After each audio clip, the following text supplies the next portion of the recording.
हरे कृष्णा, राधे राधे। क्या आपने कभी महसूस किया है कि घर में पूजा भी होती है, भगवान का नाम भी लिया जाता है, लेकिन फिर भी घर में बरकत नहीं रहती है। धन आता है परंतु वह टिकता नहीं है। सुख आता है किंतु वह कुछ ही समय बाद चला जाता है। ऐसा क्यों होता है? क्या किसी ग्रह दोष का असर होता है या फिर कोई ऐसी अदृश्य शक्ति है जो समुद्र को भी रोक सकती है? मित्रों, स्वयं श्री कृष्ण कहते हैं कि हर घर में कुछ पौधे या वृक्ष ऐसे होते हैं जो माता लक्ष्मी जी का द्वार बंद कर देते हैं। वे बाहर से तो बहुत साधारण लगते हैं पर उनके भीतर ऐसी नकारात्मक शक्ति छिपी हुई होती है जो धन, शांति और सौभाग्य को व्यक्ति के जीवन से दूर कर देती है। तो आज की इस कथा में हम जानेंगे वे 5 पौधे कौन कौन से हैं जिनके कारण घर में दरिद्रता का प्रवेश करता है। और हम यह सब सुनेंगे नारद मुनि और श्री कृष्ण संवाद के माध्यम से, जहाँ स्वयं श्री कृष्ण इस रहस्य से पर्दा उठाते हैं।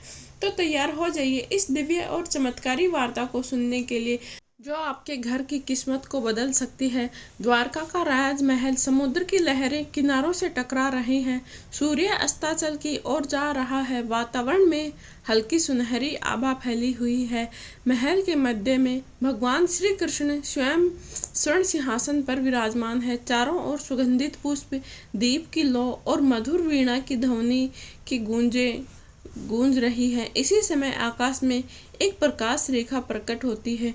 वे है देवऋषि नारद मुनि। नारद मुनि हंसते हुए कहते हैं, नारायण नारायण, जय हो द्वारिकाधीश की। आपके चरणों में मेरा सत सत नमन।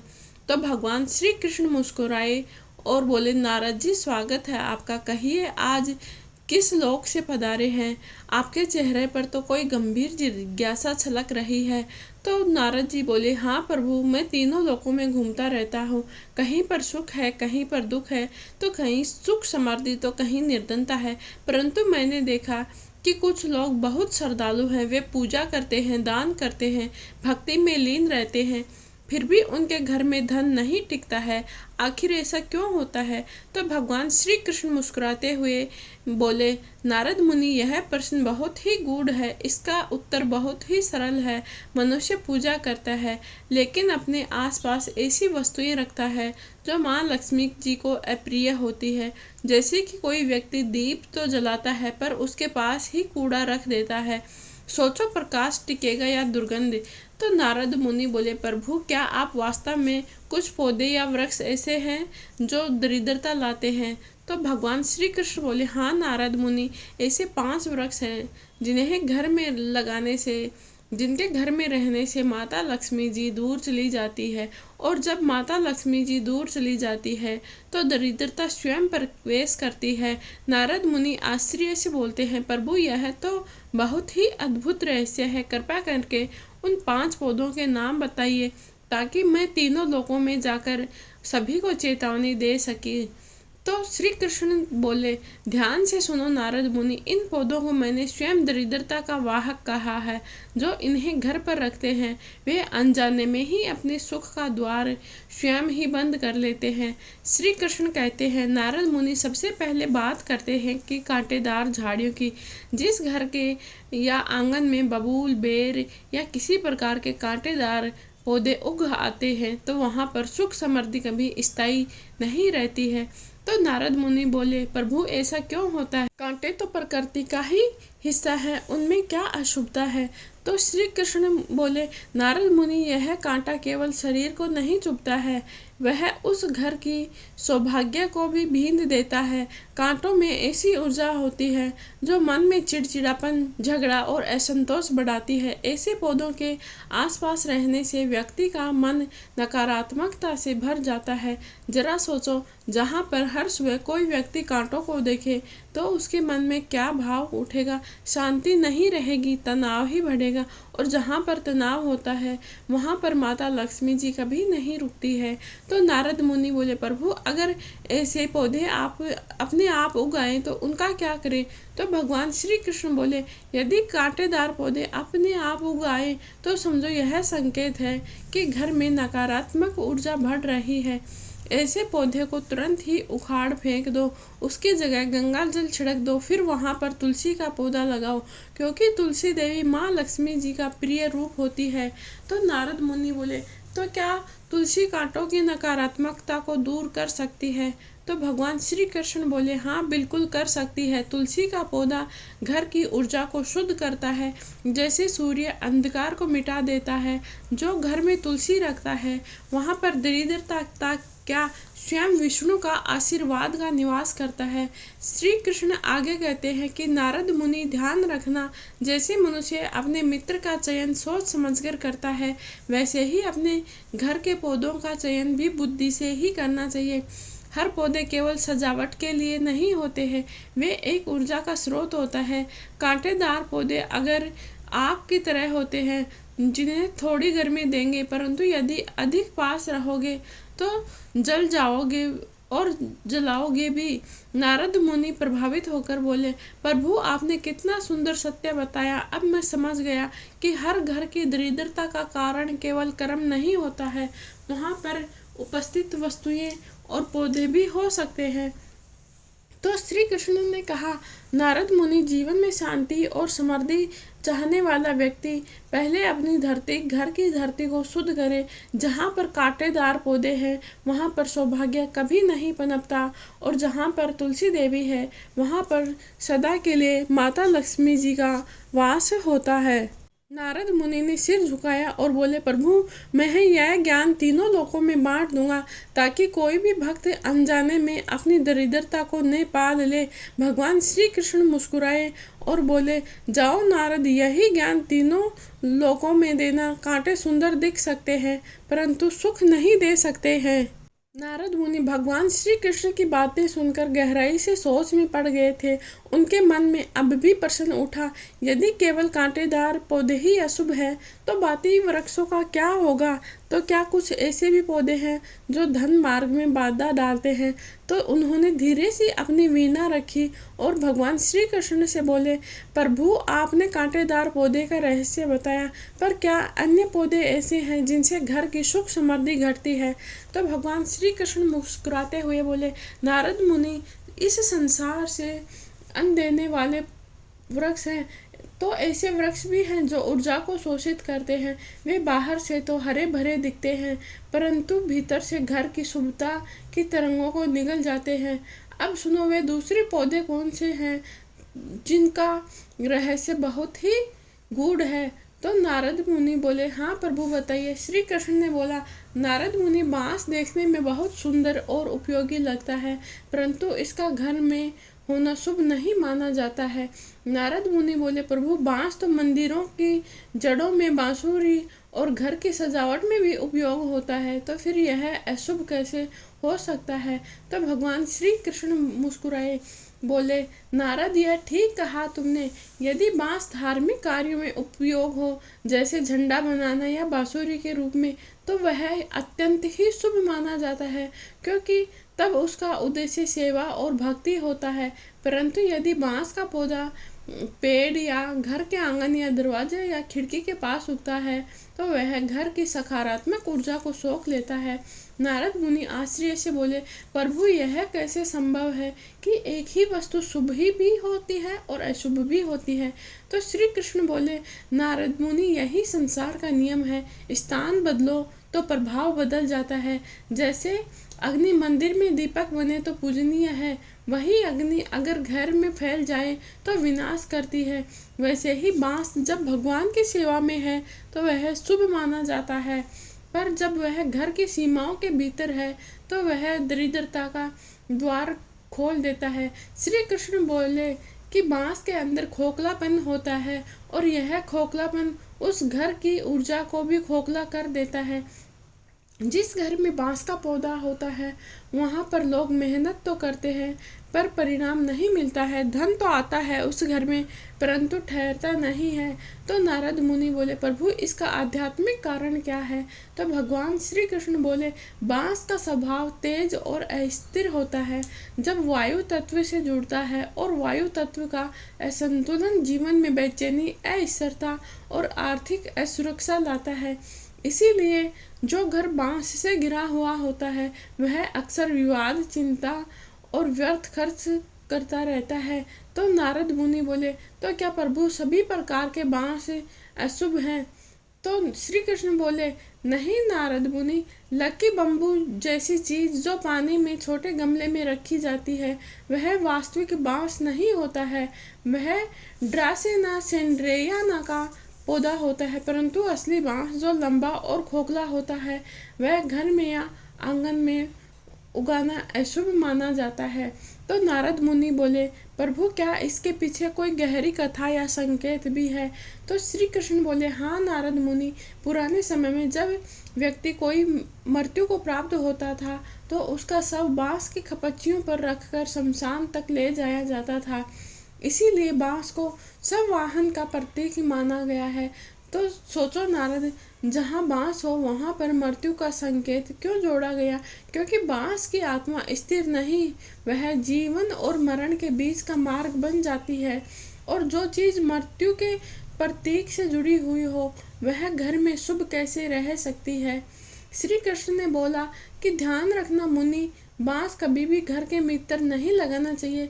यदि किसी घर के बाहर स्वाभाविक रूप से बांस उग आया है तो उसे धीरे धीरे हटाओ, परंतु उस स्थान पर तुलसी या आंवले का पौधा लगाओ, क्योंकि तुलसी जीवन का प्रतीक होता है और बांस मृत्यु का प्रतीक होता है। दोनों एक साथ नहीं रह सकते। तो नारद मुनि बोले, प्रभु यह तो आपने बहुत गहरी बात बताई है। अब मैं समझ गया कि आखिर क्यों कुछ घरों में पूजा पाठ होने के बाद भी सुख नहीं टिकता। वहाँ का वातावरण ही उस ऊर्जा को रोक देता है। तो श्री कृष्ण बोले, हाँ नारद मुनि, यही कारण है कि धनवान लोग भी बांस के नीचे नहीं बैठते, क्योंकि बांस के नीचे बैठने से जीवन की वृद्धि रुक जाती है। तो नारद मुनि बोले, प्रभु यदि किसी घर के पास पहले से बांस हो तो वहाँ हटाना संभव नहीं है, तो उसका क्या करें?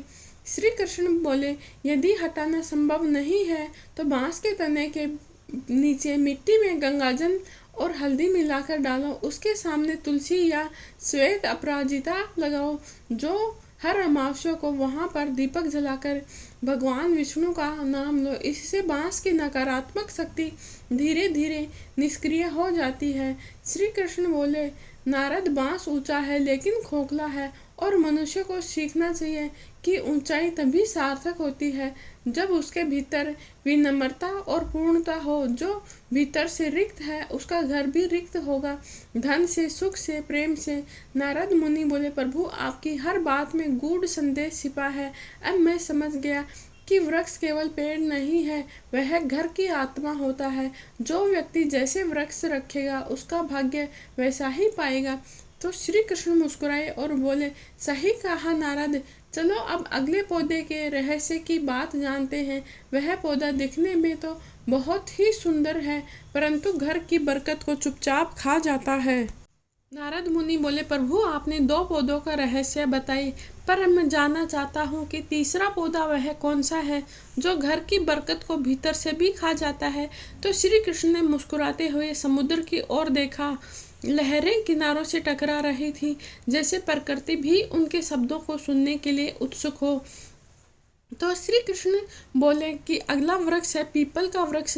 नारद मुनि आश्चर्य से बोले, प्रभु पीपल तो अत्यंत पवित्र वृक्ष है। शास्त्रों में कहा गया है कि पीपल स्वयं विष्णु का वास होता है, फिर यह दरिद्रता का कारण कैसे हो सकता है? तो श्री कृष्ण गंभीर स्वर में बोले, नारद मुनि तुम्हारा प्रश्न उचित है। यह सच है कि पीपल का वृक्ष पवित्र होता है, परंतु उसका स्थान बहुत मायने रखता है। जहाँ पर पीपल का वृक्ष मंदिर, चौराहे या खुली जगह में होता है वहाँ पर वह सौभाग्य फल देता है, परंतु यदि वही पीपल का वृक्ष यदि घर के आंगन, छत या दीवार से सटा हुआ उग जाए तो वह धीरे धीरे घर की सुख शांति को छीनकर घर की धन की समृद्धि को निकलने लग जाता है। तो नारद मुनि बोले, प्रभु यह तो विरोधाभास बहुत ही अद्भुत है। एक ओर तो वही वृक्ष भगवान विष्णु का निवास है और दूसरी ओर यह अशुभ भी कहलाता है। तो श्री कृष्ण बोले, नारद मुनि, प्रकृति के हर तत्व में दो पहलू होते हैं। एक पहलू जीवन देने वाला होता है तो दूसरा जीवन खींचने वाला होता है। पीपल रात में ऑक्सीजन नहीं छोड़ता है बल्कि कार्बन डाइऑक्साइड छोड़ता है। इसीलिए जो घर में या आंगन में पीपल का वृक्ष होता है वह धीरे धीरे उस जगह की जीवन ऊर्जा को कम करता है, जिससे घर में उदासी, रोग, नकारात्मकता बढ़ती है। तो नारद मुनि बोले, प्रभु इसका आध्यात्मिक कारण क्या है? तो भगवान श्री कृष्ण बोले कि आध्यात्मिक दृष्टि से पीपल यमदेव का प्रिय वृक्ष है। यह मृत आत्माओं और अदृश्य शक्तियों को आकर्षित करता है। यदि यह वृक्ष घर के पास उग जाए तो घर की ऊर्जा धीरे धीरे भारी होने लगती है। ऐसे घरों में बिना कारण ही मन उदास रहता है, रात में बेचैनी होती है और धन जैसे आता है वैसे ही चला जाता है। भगवान श्री कृष्ण बोले, नारद मुनि, पीपल पूजनीय है, लेकिन घर में उगना उसका एक संकेत है कि उस स्थान की धरती को शुद्धिकरण की आवश्यकता है। यदि घर के भीतर या दीवार के पास पीपल उग जाए तो उसे काटना नहीं चाहिए, बल्कि पहले उस वृक्ष के पास जाकर श्री हरि का नाम लेकर क्षमा याचना करो। फिर किसी पवित्र स्थान जैसे मंदिर या तालाब के बाहर जाकर उसको वहाँ पर रोपित कर दो जहाँ से पीपल को पहले हटाया गया था। वहाँ पर गंगाजल छिड़ककर तुलसी या केले का पौधा लगाओ, क्योंकि पीपल वृक्ष विष्णु का प्रतीक होता है और तुलसी माता लक्ष्मी जी का प्रतीक होता है। जब दोनों साथ साथ होते हैं तो ही घर में संतुलन रहता है। तो नारद मुनि बोले, प्रभु इसके पीछे क्या कोई गहरी कथा भी है?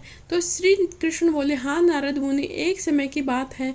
अयोध्या के पास एक ब्राह्मण के घर में पीपल का छोटा सा पेड़ उग आया था। उसने सोचा कि यह तो भगवान विष्णु का वास है, इसे रहने दो। दिन बीत गए, पीपल बढ़ता गया, धीरे धीरे उसके घर में अशांति फैलने लगे, बेटे आपस में झगड़ने लगे, धन आने लगा लेकिन टिकता नहीं था और रात्रि में अनजानी आवाज़ें ब्राह्मण के घर से आने लगी थी। वह ब्राह्मण घबरा गया और ऋषि वशिष्ठ के पास गया। तब वशिष्ठ जी ने कहा, जहाँ पर पीपल उगा है वहाँ पर यम की ऊर्जा है और जहाँ पर यम की ऊर्जा होगी वहाँ स्थिरता नहीं टिकती है। तो ब्राह्मण ने वशिष्ठ जी के कहने पर उस पीपल के वृक्ष को सम्मान पूर्वक मंदिर के पास रोप दिया और उस स्थान पर तुलसी का पेड़ लगाया। देखते ही देखते उसके घर की स्थिति बदल गई। वहाँ पर फिर से शांति लौट आई और माता लक्ष्मी जी का निवास होने लगा। तो भगवान श्री कृष्ण बोले, नारद मुनि, यह संसार ऊर्जा का खेल होता है। जहाँ तत्व होता है उसे वहीं रहने दो। पीपल का स्थान मंदिरों में होता है, न कि घर के भीतर। घर में केवल तुलसी, आंवला, चंपा या बील जैसे पौधे ही होते हैं। पीपल को घर में लगाना एक ही है जैसे यज्ञ के बीच राख फैलाना। जहाँ प्रकाश था वहाँ धीरे धीरे अंधकार घुस आता है। तो नारद मुनि ने कहा, प्रभु अब मैं समझ गया कि हर शुभ चीज़ शुभ जगह नहीं होती है। कभी कभी पवित्र वस्तु भी यदि अनुचित स्थान पर हो तो वह विनाश का कारण बन जाती है। तो श्री कृष्ण ने बोला, हाँ सही कहा नारद आपने। यही संसार का नियम है कि संयम और संतुलन ही समृद्धि का आधार है। पीपल का पूजन करो पर उसे घर में न बसाओ। नारद मुनि ने नम्र होकर बोला, प्रभु मैं यह ज्ञान तीनों लोकों में फैलाऊंगा ताकि कोई भी भक्त अज्ञानवश माता लक्ष्मी जी का मार्ग न रोक सके। श्री कृष्ण ने मंद हंसी के साथ कहा, बहुत अच्छा नारद, अब तैयार हो जाओ। अगले पौधे का रहस्य जो और भी गहरा है। वह पौधा घर की सुंदरता तो बढ़ाता है पर चुपचाप ही घर की शुभ कार्य शक्ति को भी खा जाता है। नारद मुनि ने देखा कि जैसे जैसे प्रभु एक एक पौधे का रहस्य बता रहे थे वैसे वैसे उनके शब्दों से ज्ञान के साथ साथ चेतावनी भी झर रही थी। मुनि ने विनम्र स्वर में कहा, प्रभु तीनों पौधों का रहस्य तो आपने स्पष्ट किया। कांटेदार पौधे, मृत या सूखा पेड़, बेल या अति विस्तारित पौधा। अब कृपा करके यह बताइए चौथा पौधा कौन सा है जो गरीबी का कारण बनता है? तो श्री कृष्ण मुस्कुराए और बोले, नारद मुनि, चौथा पौधा है इमली का वृक्ष। भगवान श्री कृष्ण बोले कि चौथा वृक्ष है इमली का वृक्ष। देखने में तो हरा भरा होता है, लेकिन उसकी छाया गहरी होती है, उसके फल भी स्वादिष्ट होते हैं। परंतु इस वृक्ष का एक अद्भुत रहस्य छिपा है। जहाँ पर यह पेड़ होता है वहाँ पर माता लक्ष्मी जी नहीं टिकती है। नारद मुनि बोले, प्रभु इसका क्या कारण है? इमली तो रसोई का स्वाद बढ़ाने के काम आती है, फिर यह अशुभ क्यों मानी गई है? तो श्री कृष्ण बोले, नारद मुनि, हर वस्तु का स्थान और उपयोग होता है। इमली का प्रयोग भोजन में ठीक है, परंतु इमली का वृक्ष घर के आंगन या द्वार पर लगाना अत्यंत ही अशुभ है।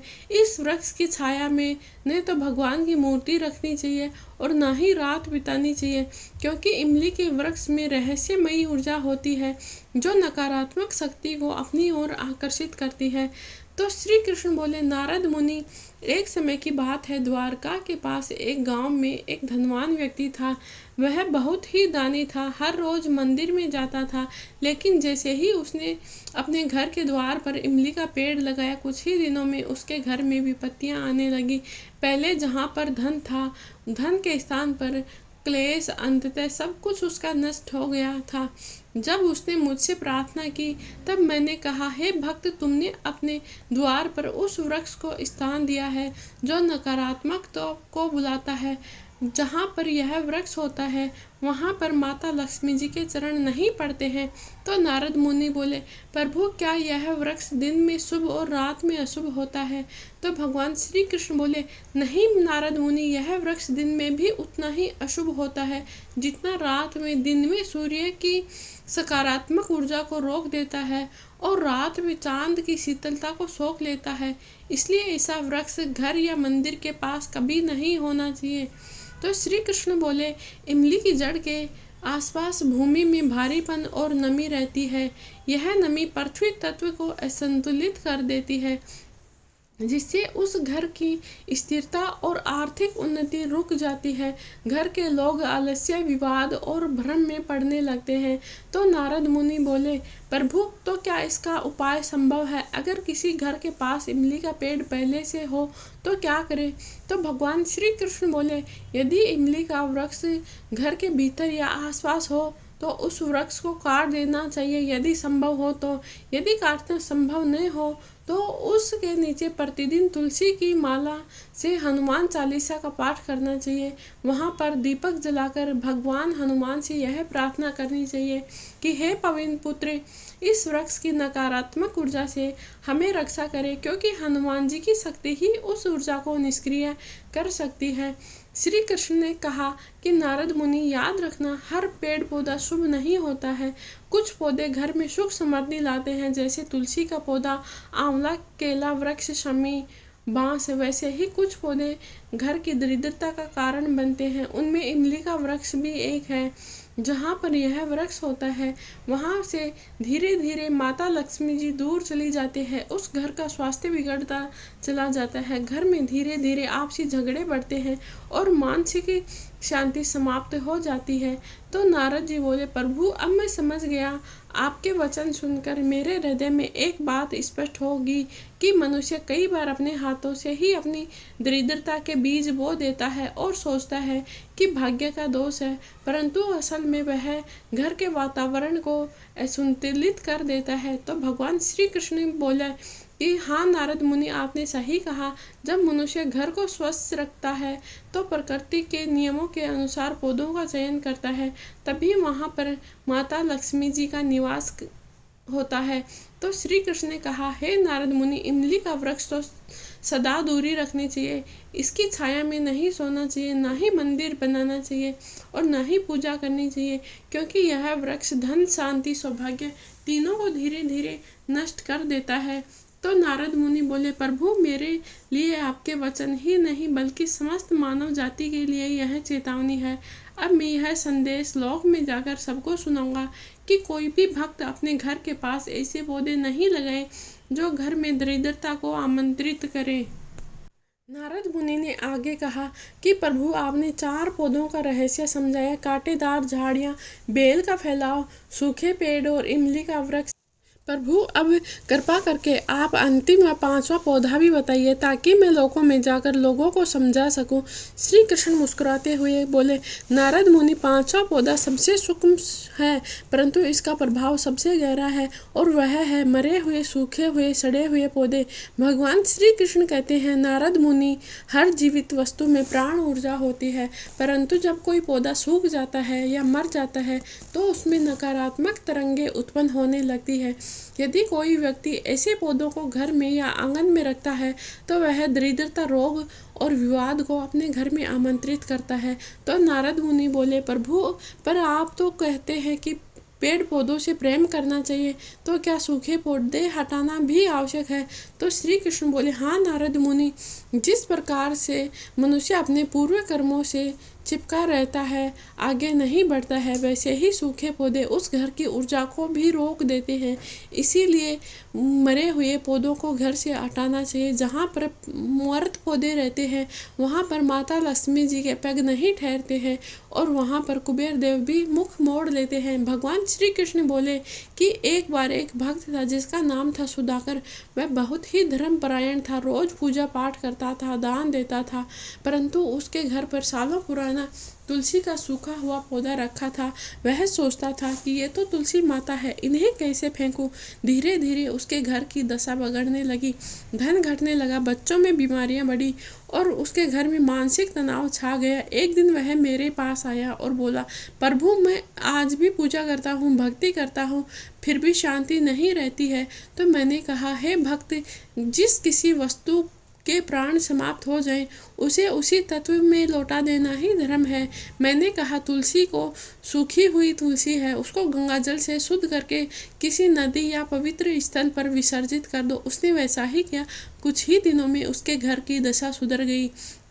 भगवान श्री कृष्ण ने कहा, नारद मुनि, सूखे हुए पौधे निर्जीव लकड़ी नहीं होते हैं, वे अटकी हुई ऊर्जा के प्रतीक बनते हैं। जैसे तालाब का रुका हुआ पानी सड़ जाता है, वैसे ही घर की रुकी हुई ऊर्जा दरिद्रता में बदल जाती है। इसीलिए जिस घर में सूखे या टूटे पौधे हों उन्हें तुरंत हटाना चाहिए। सालों पुराने गमलों में नई मिट्टी डालकर नए पौधे रोपने चाहिए।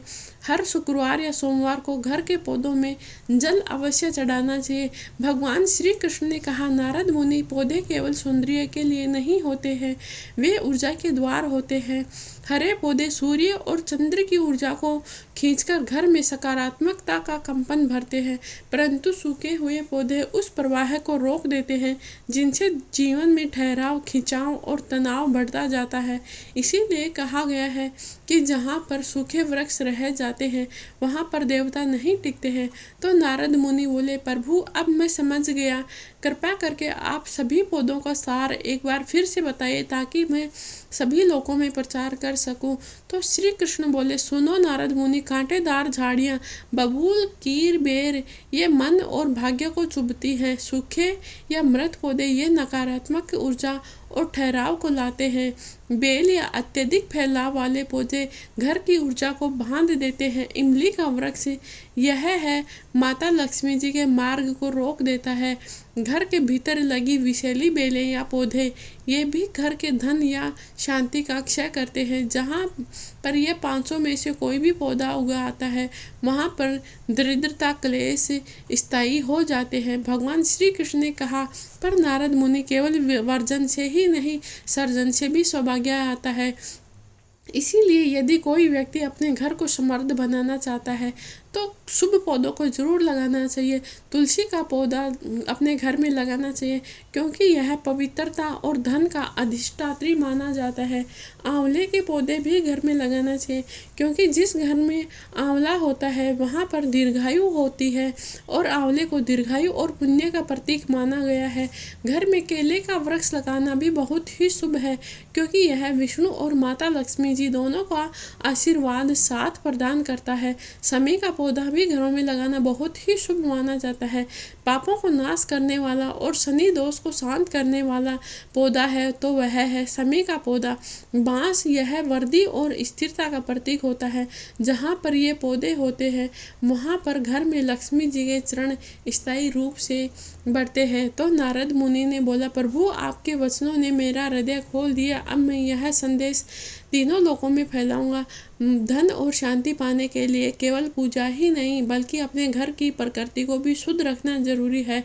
तो भगवान श्री कृष्ण ने कहा, सही कहा नारद मुनि आपने। मनुष्य अपने कर्मों और वातावरण से ही अपनी किस्मत को बनाता है। जैसे पेड़ सींचो वैसे ही फल मिलेगा। जो व्यक्ति अपने घर में हरियाली, स्वच्छता और भक्ति से भर देगा, उसके घर में कभी दरिद्रता नहीं रहेगी। भगवान श्री कृष्ण ने कहा, हे नारद मुनि, जाओ और तीनों लोकों में मेरा यह संदेश फैला दो कि जो भी अपने घर में शुभ पौधे लगाता है वह माता लक्ष्मी जी को आमंत्रित करता है, और जो घर में अशुभ पौधों को पनपने देता है वह स्वयं दरिद्रता को बुलाता है।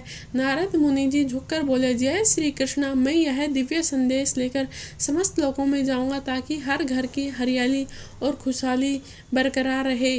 अगर आपको यह जानकारी अच्छी लगी है तो वीडियो को लाइक और शेयर ज़रूर करें और कमेंट बॉक्स में जय श्री कृष्णा, राधे राधे अवश्य लिखें।